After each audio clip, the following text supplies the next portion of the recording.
Hi, and welcome back. It's been a week or two since I posted anything for a mini podcast, so thank you for tuning in. Today we're going to go to the East Coast and visit the state of Connecticut. There's an amazing feel-good story coming from the state. It was reported by Ed Stannard in the Hartford Courant. So lots of pregnancies, they can be pretty difficult. And a person of interest today is Linda Lee. She is a 40-year-old expecting mother earlier this year.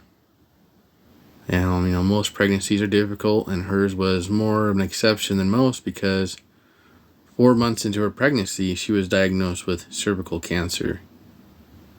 She was subjected to chemo during the pregnancy and then radiation after her child was born. So 1-2 punch. I didn't know personally how much radiation and chemo some of these cancers can require. Lisa, she was pretty emotionally hit hard after she got the news, and she broke down and cried. And then her and her husband, they talked about what to do with the doctor because her husband was pretty worried the entire time about the baby and her health because, as she said, she had already had 4 children. As the complexity of her condition was revealed, she was transferred from the Manchester Memorial Hospital to the Hartford Hospital where they could better monitor her case with better equipment for her special case. The cervical cancer, it impacted the entrance to her uterus. And the big question the doctors had to ask themselves was, how do we treat this? Because they don't really come across it very often. And, on the top of that, she's pregnant, so they couldn't use the normal imaging techniques. And they had to use other and different treatments instead. As she progressed, Lee had to make the choice because radiation is toxic to the fetus and can kill the fetus. But she decided to weather the storm out and have the baby, and she started treatments of chemo, which she could do while she was pregnant. Doctors, they were there for the couple during the entire time, stating that their job was to support them in whatever decision that they made. So even though they might have thought that they were taking a huge risk on the health of her and the baby with the chemo, it still was up to them to, make the final decision. As treatments of chemo were administered, doctors were worried about it spreading to Lee's lymph nodes and other organs, because they risk the possibility of treatments not being sufficient because normal cervical cancer isn't treated with chemo alone. They have to have the radiation to help do a 1-2 knockout of the cancer. The doctors came up with a plan to deliver Lee's son, Liam, at 32 weeks via C-section, giving the baby the best overall chances of survival. And it was awesome. He survived. He came out weighing 4 pounds 9 ounces, and he was a whole 16 inches long. So that was an itty bitty baby.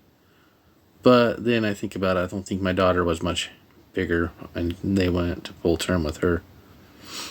Lee ended up having 3 8-hour sessions of chemo during her pregnancy, and afterwards she would not feel really normal because chemo really knocks you down, and she got worried about herself and the baby. But luckily, she had an amazing fan base through friends and loved ones, but the most important ones to her were her husband and her kids, who range from 15 years old to 22-year-old.